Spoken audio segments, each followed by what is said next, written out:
So, yun. Good day mga boss. So, nandito muli tayo. It's me again, Marlo. At nandito tayo sa ating farm. At i-check natin itong mga pananim. Kung kumusta na sila kasi going 3 weeks na siyang nag-uulan. At sobra po na kada bumubuhos ang ulan sa bubong ng aming bahay, na-stress din ako kasi hindi ko man lang nabibisita, tapos hindi ko alam yung kalagayan nila. Pero ito sila ngayon, papakita ko po sa inyo. Ayan. Ito po yung mga pananim natin ngayon. Yung ampalaya, maayos-ayos pa naman, maganda pa rin yung dahon, malinis. At ito yung pinagawa ko sa kanila. Tatanggalin yung mga dahon tsaka sanga dito sa side. Ayan, ito tatanggalin to, pansahog sa munggo, ganyan. Dahon ng ampalaya na may itlog, wow, sarap nun, sabaw. So combo crops tayo. Meron din tayong sili. Ayan yung sili natin, tag-ulan na. Nakakatawa kasi maganda pa rin naman, pero ito yung naging problema dati. May mga uod kasi may butas-butas daw yung dahon. So nagpa-spray na po ako ng insecticide. Ayan. So thanks God kasi maayos naman sila. Maayos. May mga lang siguro ito nung maliit pa ito namatay. Hindi na kami nakapaghulip kasi baka yung seedlings na itatanim namin mamatay din lang dahil sa pag-uulan. Ayan. So ito yung pananim natin. May mga maliliit pa po kagaya niyan. Ito kasi naghulip po kami noon. Sobrang init ng panahon noon, so nag-sacrifice kami na maghulip kasi nga sayang naman yung aabutan nilang season, So ayan. Ayan, medyo nakikita po ninyo medyo medyo manipis na dito sa baba kasi kinakalbo nga. Ayan, so ayan,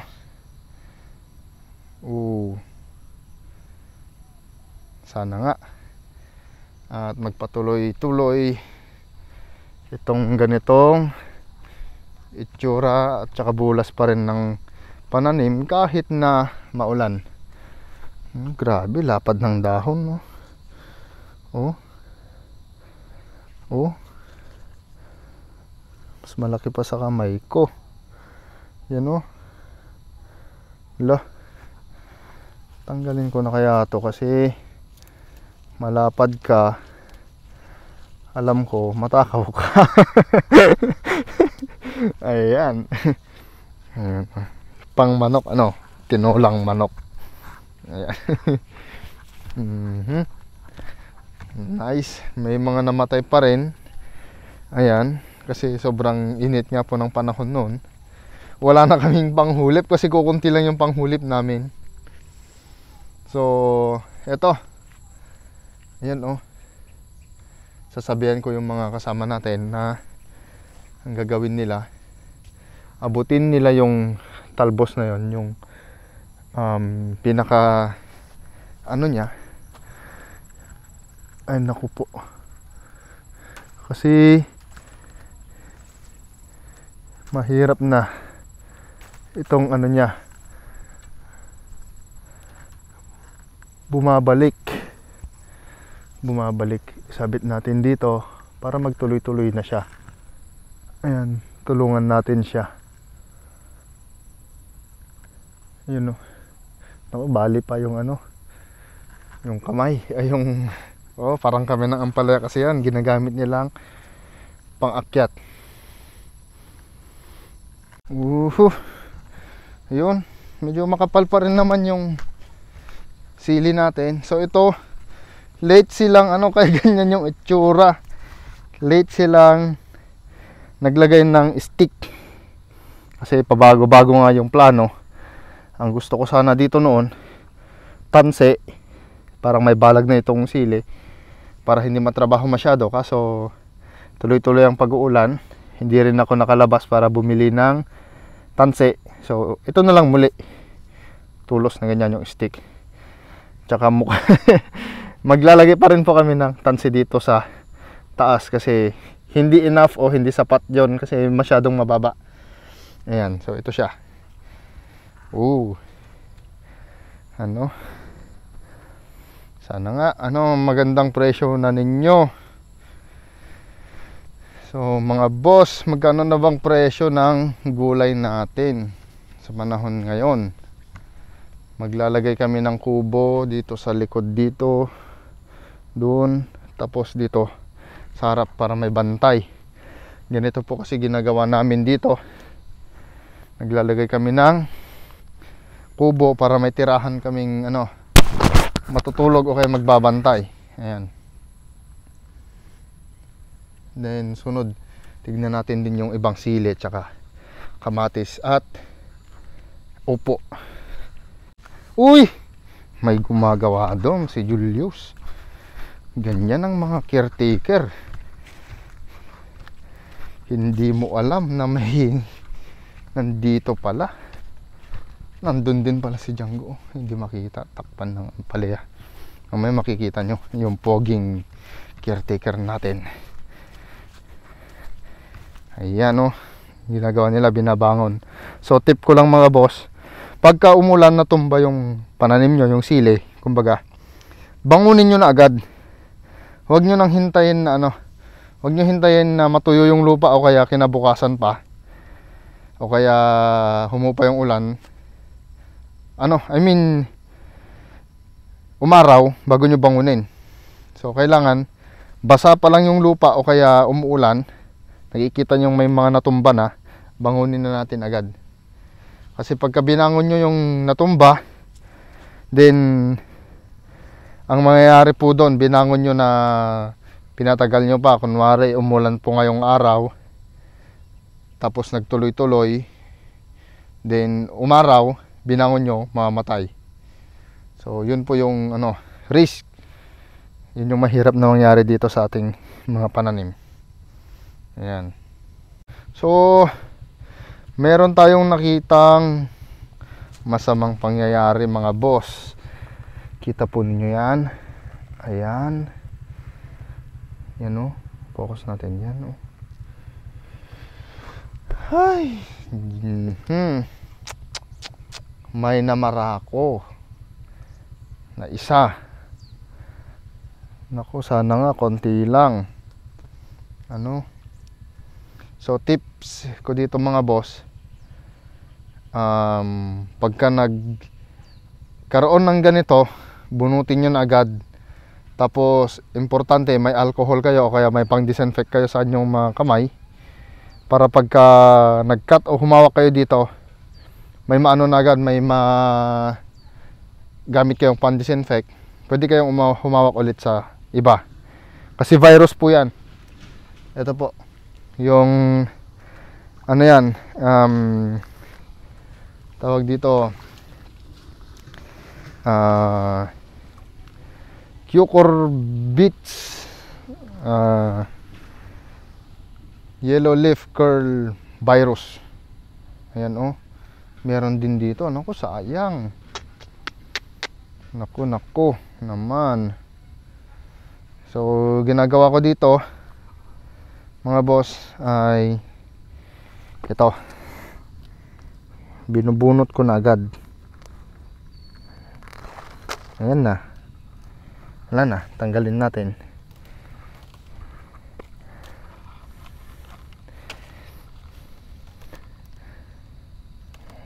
So tanggalin ko lang mga boss, mamaya ulit.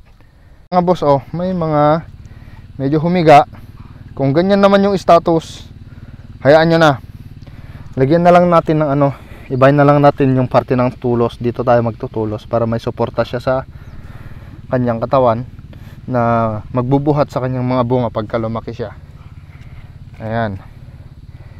Ayan po, wag na nating bangunin kung okay pa naman yung itsura. Wag lang yung totally na pahiga o kaya nakatumba. So ito yung ampalaya natin. Sana nga wala nang namamarako pa. nakakaano yon, kinakabahan tuloy ako kasi may nakita kong namarako. Ayan, ito rin, naku, namarako. Yan po, virus po kasi yan. So tignan natin kung anong solusyon, dahil siguro hindi kami nakapag-spray ng halos 2 linggo. May mga umatake na aphids. Oo, kasi may sinabi sa akin yung isang caretaker, si Kuya Marvin, may aphids yung ampalaya. Medyo natagalan bago kami nakapag-spray. Ayan, carrier po kasi ng ano yon, ng virus yung aphids. So dapat po, para walang mamarako, agapan na natin, kontrolin natin yung aphids, kasi yun yung number 1 na nagbibigay ng pamamarako sa ampalaya po natin. Ayan, so ayun, galing na tayo sa ampalaya. Buti na rin na may nakita kayong namarako para alam nyo yung gagawin natin, paano natin i-counter or paano tayo makapag-prevent nun. So mamaya boss, sabihin ko kung ano ang maginagamit kong insecticide din dito. Ayan, ayun po yung mahirap na kalaban kasi. So ayun mga boss, sampalaya, kinakabahan talaga ako kasi may namarako, at sana nga hindi kumalat at naagapan na yung insect vectors, yung mga carriers, at magtuloy-tuloy ang magandang production. So mamaya boss, sasabihin ko kung anong mga chemical, dahil isi-share ko talaga ito. Mahirap po kasi yung yung isa kang farmer, baguhan ka pa, hindi mo alam kung anong mga i-apply mong insecticides or pesticides.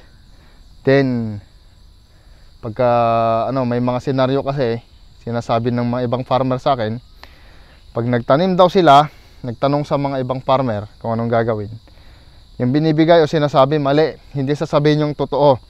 Mga boss, sabihin natin yung totoo, kung ano yung epektibo na inyong ginagamit o kaya yung pinaka safe. Bakit po? Kasi mahirap yung dumating yung araw na yung naging problema niya ay magiging problema mo din. Tsaka isa pa, yung mga ganong senaryo po, yung mga ganong farmer, yung tawag dito, beginner, willing talagang matuto yan. So gigil matuto yan. Ang mangyayari po doon, through experience din nila, pagtatanong-tanong sa mga iba, may mga expert pa rin naman na mapagtatanungan. So sasabihin nila kung ano yung totoo sa kanila, tapos naging effective. Tapos sa'yo, hindi ka nagsabi ng totoo, hindi mo sinabi sa kanya, mamaya mas naging advanced na pala siyang natututo kaysa sa'yo. Ang nangyayari, pagka lumala yung sitwasyon na dahil nga sa unang unang parte, first place, ay hindi mo siya tinuruan ng tama, yung peste sa kanyang pananim, naaalagaan po yon, dumadami. Paano kung yung mga peste na yon kaka-spray niya na kung ano-ano na immune, nalipat sa inyong pananim? Ikaw ngayon nagkaroon ng mas matinding problema. Paano kung hindi mo siya ma-counter? Paano kung hindi mo siya ma-control, ma-manage? Ang mangyayari doon, siya naman, dahil nga sa pagtatanong-tanong at sa mga experience ng mga tao, so yun, magiging successful yung kanyang pananim o kaya pagkocontrol ng mga peste. So mga boss, i-share ko yung mga chemical na aking ginagamit mamaya. So ito, check muna natin yung mga pananim natin. Ili, ayan. Nako, anong nangyayari sa mga pananim ko? Ayan hala, ano nang nangyayari sa kanila?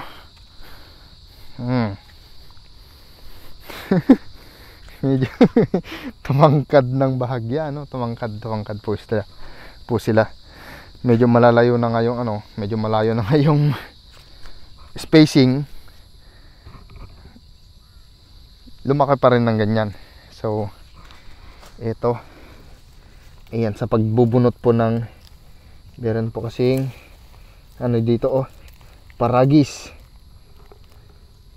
Naku, naman nabunutin, masaktan yata yung ugat ng pananim natin. Pero gagawin ko dito mga boss, unti-untihin natin. Ayan, huwag natin bibiglayin, baka binunot natin ito yung palang ugat nya nakakapit sa ugat ng ating pananim. Mamaya yung magandang sili sumama, pati ugat, buong puno tanggal. Ayan, so okay.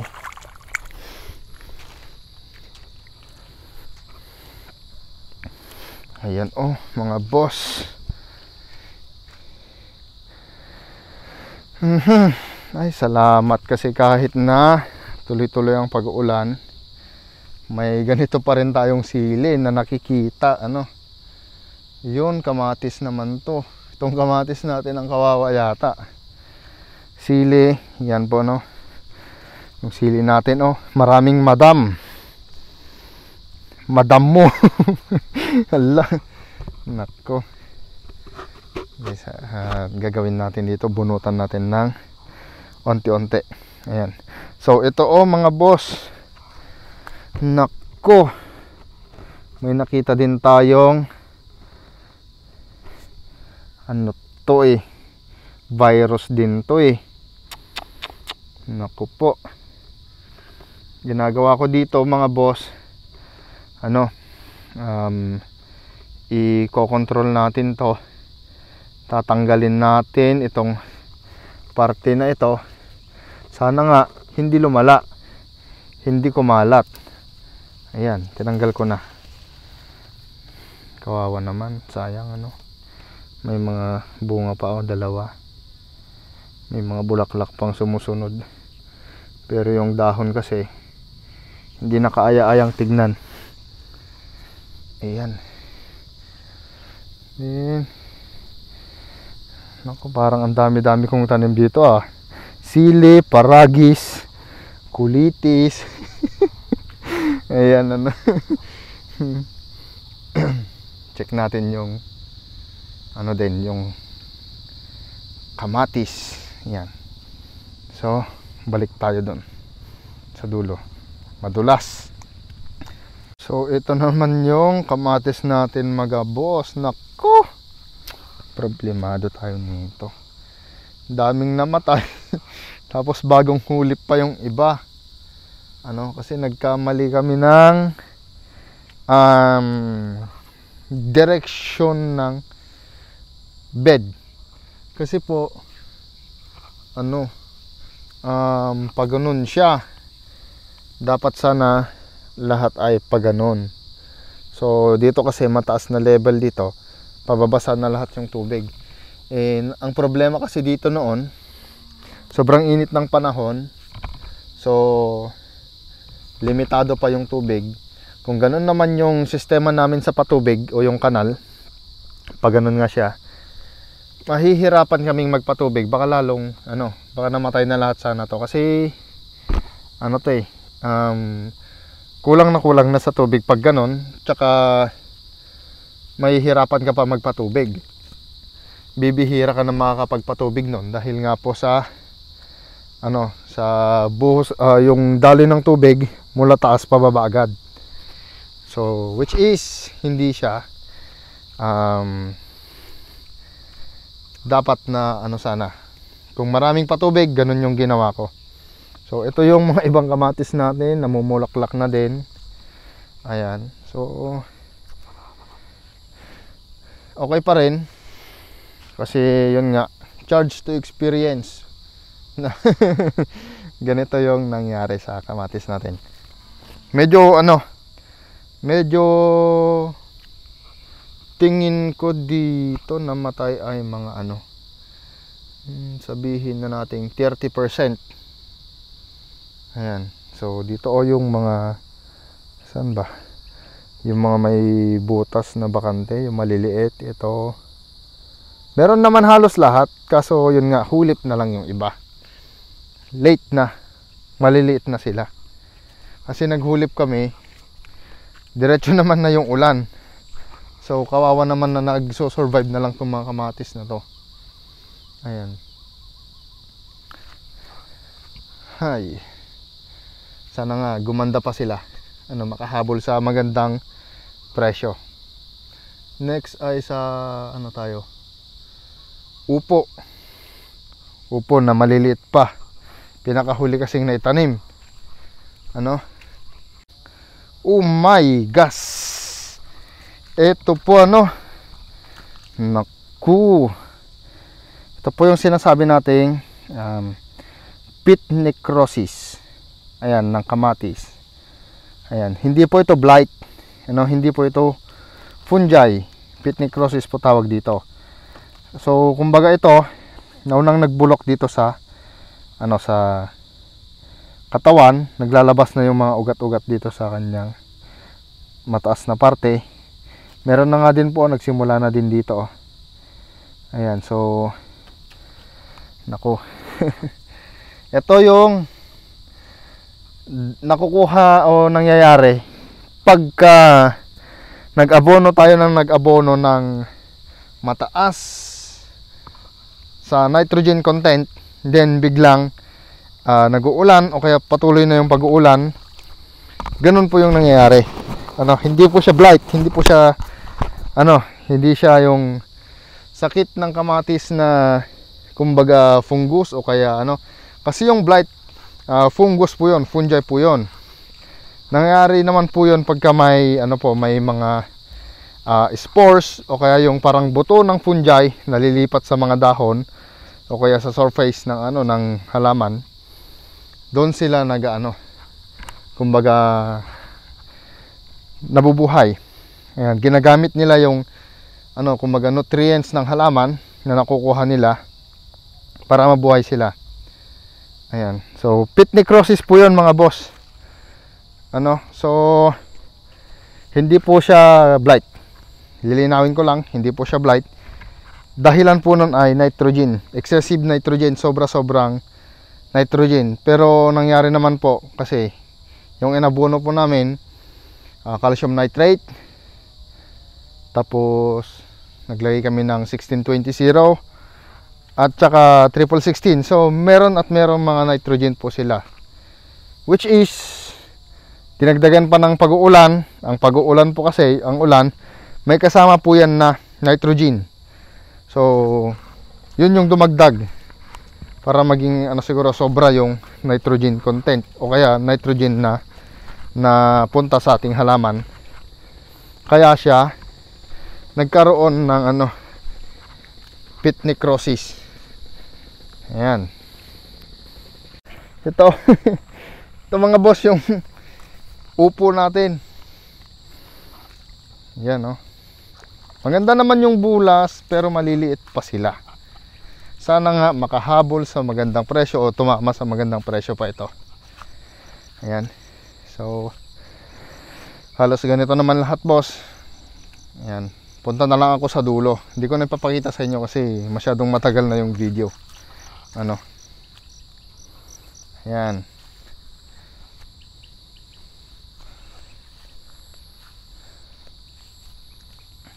So ayan mga boss, napakita ko na yung standing ng ating ano, status ng ating pananim. So uuwi na ako para ma-explain ko sa inyo yung sinabi ko kanina, yung mga insecticide na aking ginagamit. Iba-ibang insecticide sa iba't ibang crops kasi iba-iba po yung mga insekto po niyan. Ayan, kasi yan po, oh. Baka abutan ako niyan eh. Napaka gray na gray yung kulay ng kalangitan. Ganito lang sa amin po mga boss. Sinamantala ko lang na pumunta ngayon dito kasi nahinto yung ulan. So sinamantala ko at ngayon uuwi na ako kasi baka pag umulan umapaw yung ilog dun na dinadaanan ko. Papakita ko sa inyo mamaya. Baka hindi ako makatawid, hindi ko matawid yung motor. Ayun, may stranded ang bata nyo. Baka mamaya magpaano pa ako pa rescue. Ayan, so mamaya boss.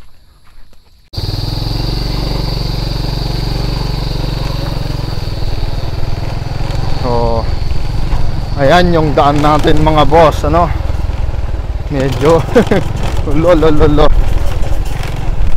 malubak, maputik. Ayan, uy. Ayan. Dami din nagtanim ng ng sili. Kapal ng sili nila, Ayan, pero may mga naglalantaan. Nalalanta yung mga sili nila. May mga nangungulot na din. Hindi po kasi nila na-prevent yung ito na yung ilog na umaapaw pagka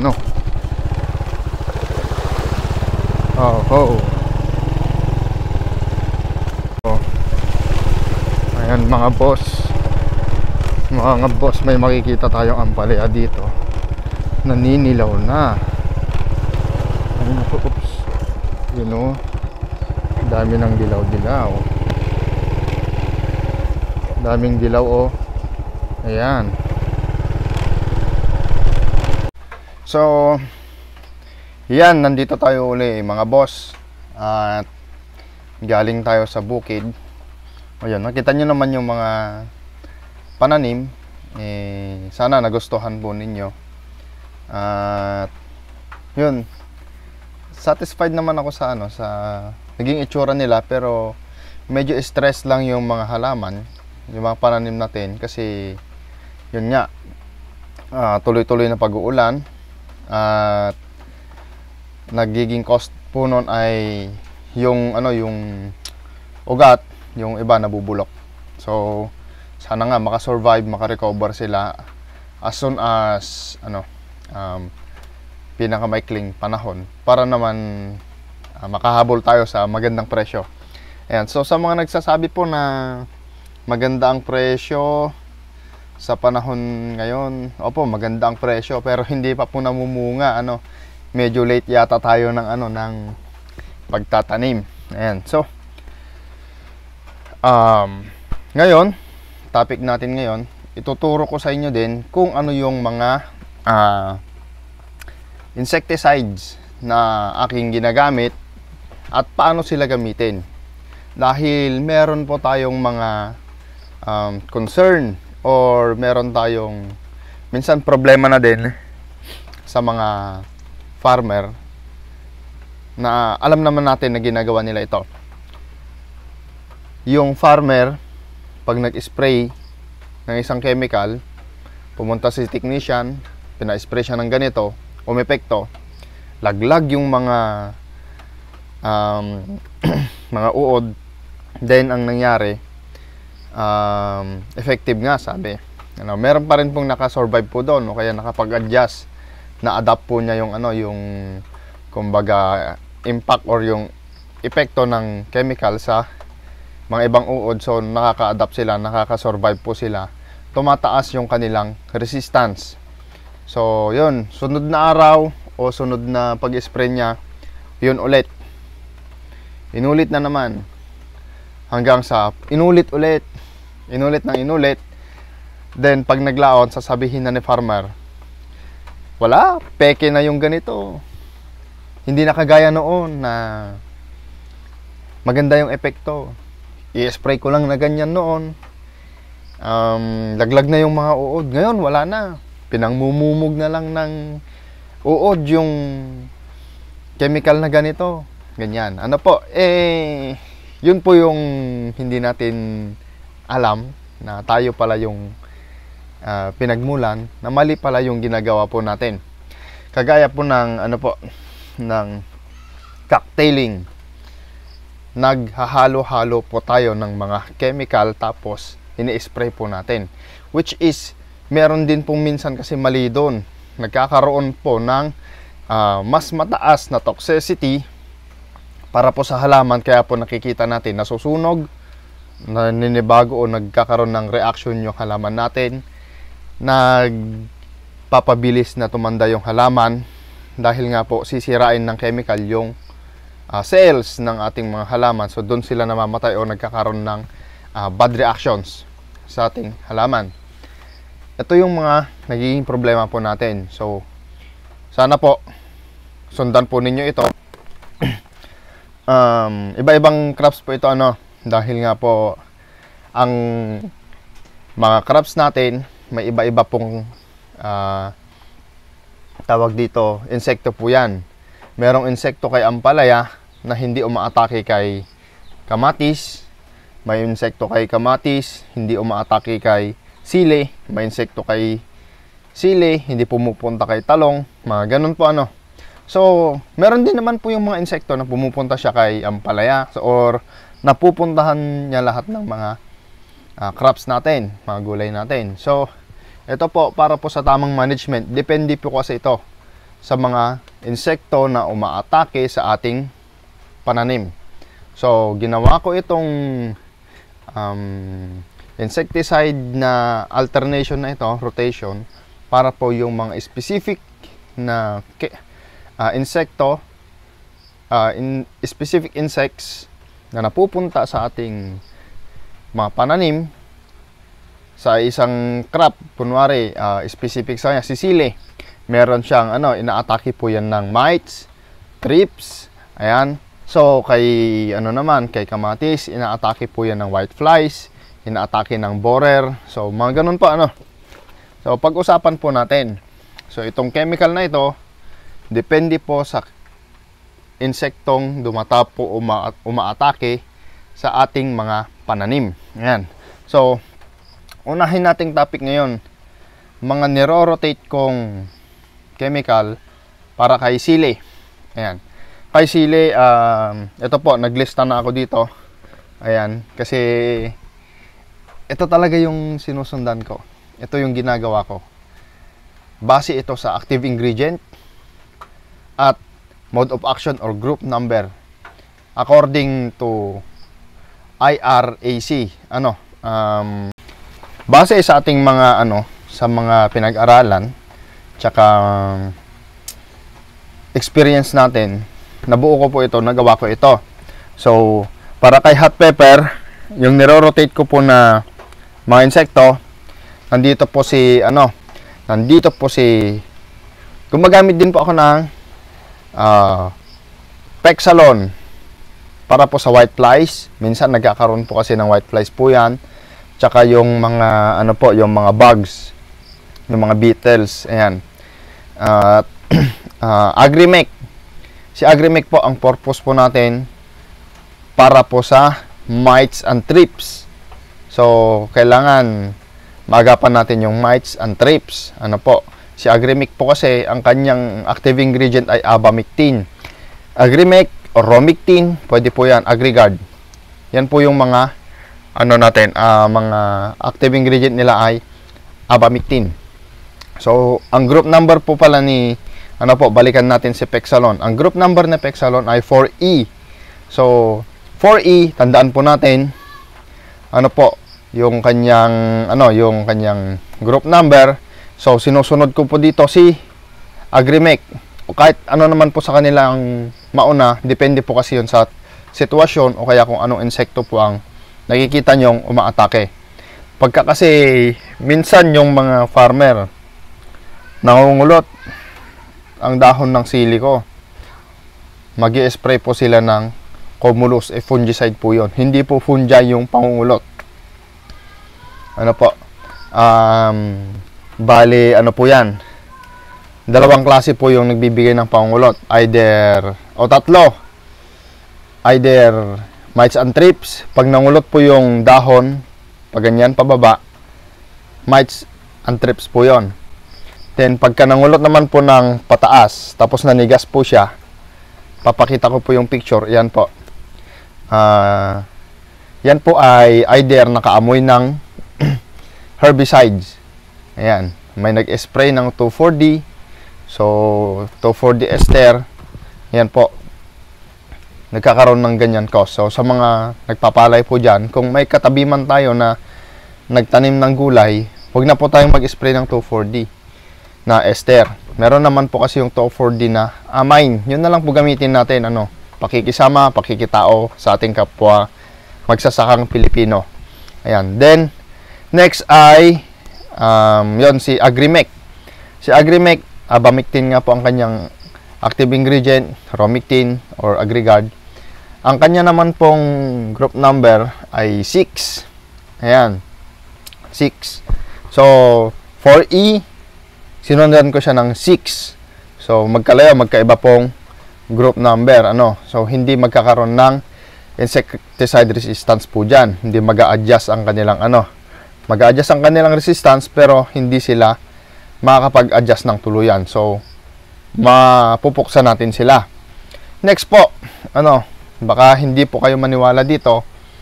Ang ginagamit ko din po na isa ay Malathion. Ayan, si Malathion po kasi almost po kasi yan overall na may action po siya na na insecticide na yan, kasi noon pa man maganda na gamitin si Malathion. Yung mga iba po hindi na po naniniwala dahil nga po nakadiscover sila ng bagong chemical. Din ang ginagawa, yun at yun na lang din, natsupwera na yung mga ibang chemical natin. Pero subukan po nating balikan yung mga luma o yung mga dati nating ginagamit na insecticide. Pag-aralan natin yung group number, then i-rotate po natin. Mas effective. Ayan. Then, pagkatapos kay Malathion, so meron din tayong pang-uod ng ng chemical. So, meron po tayong pang-uod ng sili. Si Malathion nga po yan. So, next, si Kotetsu. Ayan. Yan po yung isa din na pinapaikot ko or sinasama ko sa alternation dahil kaya niya po ang mga mites and thrips. Then, may kaya din po siyang puksain na mga mga lumilipad. Ayan. Pwera lang po yung helicopter o kaya aeroplano. Ayan. Kasi mga ibang farmer po kasi pilosopo din sasabihin mong lumilipad, sasabihin paano yung aeroplano o kaya helicopter. Ayan. So, yun lamang po sa hot pepper. Pexalon at Agrimec, Malathion. Si Malathion 1B po ang kanyang group number. Kotetsu, si Kotetsu naman ay group 13 po siya. Ayan. Next, so ito na po yung isa sa mga andaming mga farmer na nag-i-spray sa kanya ng cocktailing. Pinagahalo-halo po So ang nagiging cause, napakabilis po tumanda at saka halos bumababa po yung bilang ng pitas, bilang ng harvest sa ampalaya. So sa ampalaya po natin, ginagamit ko po hindi po ako nagka-cocktail, hindi ako nagmi-mix. Rotation lang talaga po 'yan. At depende pa po sa pamimitas. Kung kailan ng pitas. Kunwari kung magpipitas kami bukas, hindi ka pwedeng mag-spray ngayon. Okay, pupitas ka sa isang araw, hindi ka pwedeng mag-spray ngayon kasi yun nga po, after ko magpapitas, doon po kami nagpapa-spray. Tsaka pagka may na po kasi, pag may bunga na, hindi na masyado sa chemical. Ginagamit ko na po yung mga natural na insecticide natin. Kagaya ng neem oil. Ayan, gumagamit po ako ng neem oil. Insect repellent po kasi yon. Ayan, effective po siya sa mga fruit flies. Then, ang ginagamit ko sa bitter gourd o sa ampalaya, Proclaim Opti. Ayan. Si Proclaim Opti, ang kanyang active ingredient, emamectin. Group number 6 po siya. Next, Pexalon, kasi inaatake din naman po siya minsan ng whiteflies. Ayan. So, ito pong mga sinasabi ko, boss, pwede po ninyong subukan pwede nyong sundin. Pwede naman po kayong gumawa ng sarili po ninyong alternation na insecticide. Kasi nga po, iba-iba naman tayo ng diskarte. Ano po? So, ito, marami. Pili lang po kayo kung ano po yung sitwasyon o kung ano yung mga insektong umaatake sa inyong mga pananim. Ayan. So, Pexalon. Next ay gold. Ayan. So, meron na tayong dalawang pang-uod, isang para sa mga lumilipad. Si pang-uod natin, Proclaim Optid tsaka Proclaim Optid tsaka gold. Para sa mga lumilipad naman, yung mga butterflies, yung mga yon ay si Pexalon. Next ay Malatayon po ulit. Dahil nga po, pwede siyang maging repellent. Napakabaho niya po kasi ano. Then, pagkatapos kay Malatayon, meron din naman po kasing umaatake din minsan sa ampalaya natin na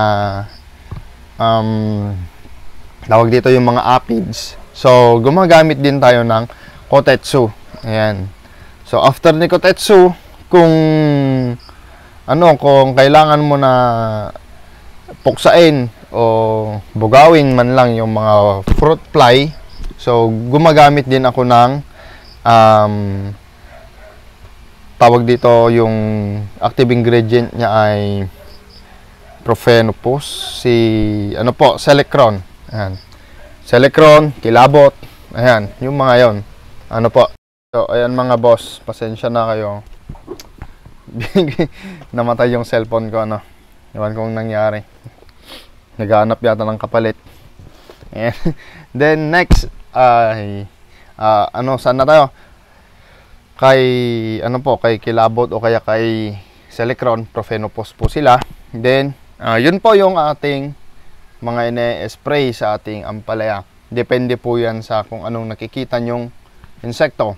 So, pwede nyo silang pagsalit-salitin. Huwag pong cocktail.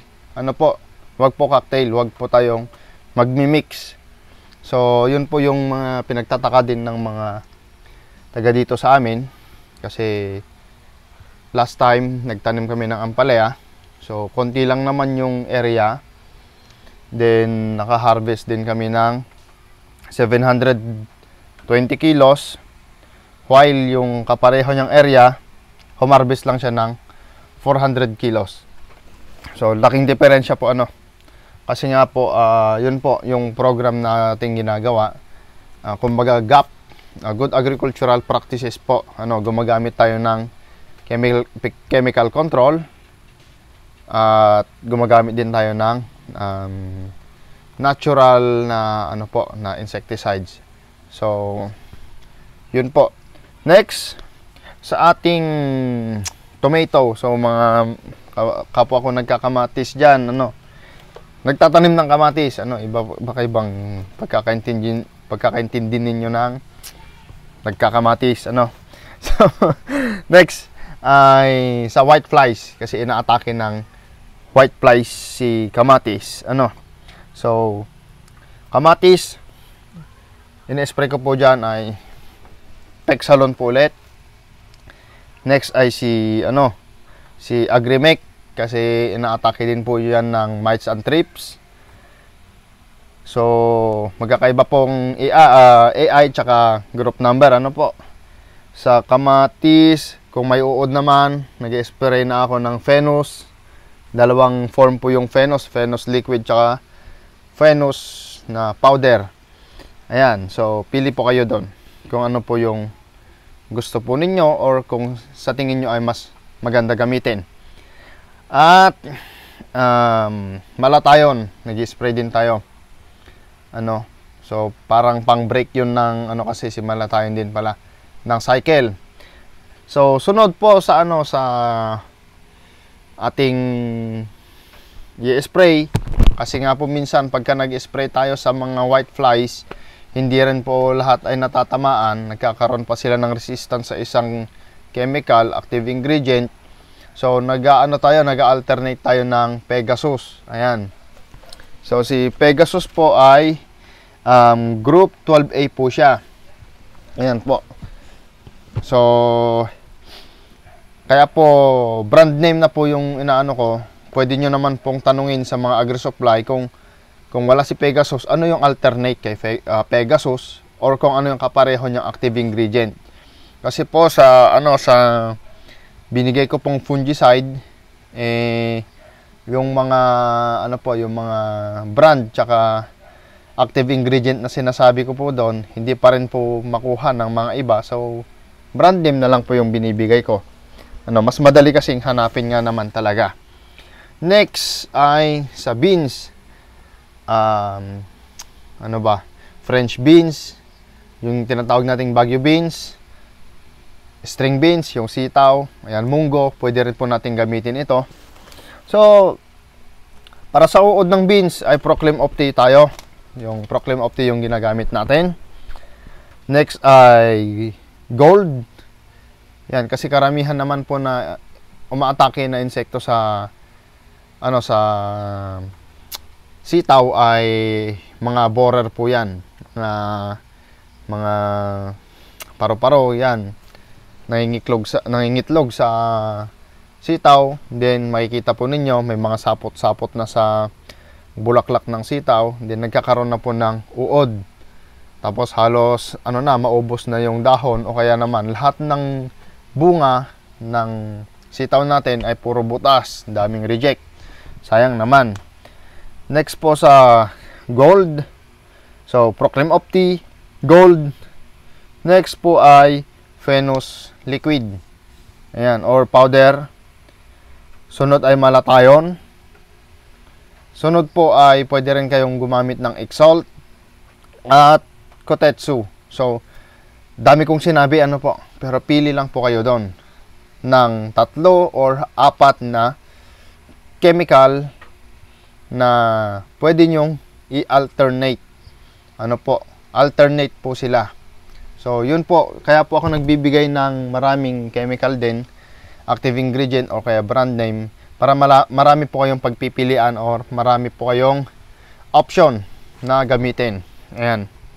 So sunod sa talong.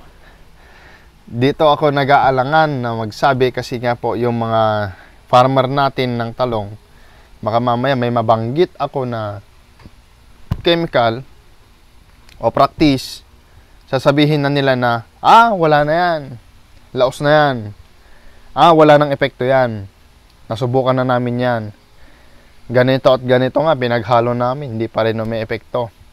So gagamit na lang kami ng ganito, o sinasabi na po nila yung yung insecticide nila na pinagbabawal po yun, yung kill.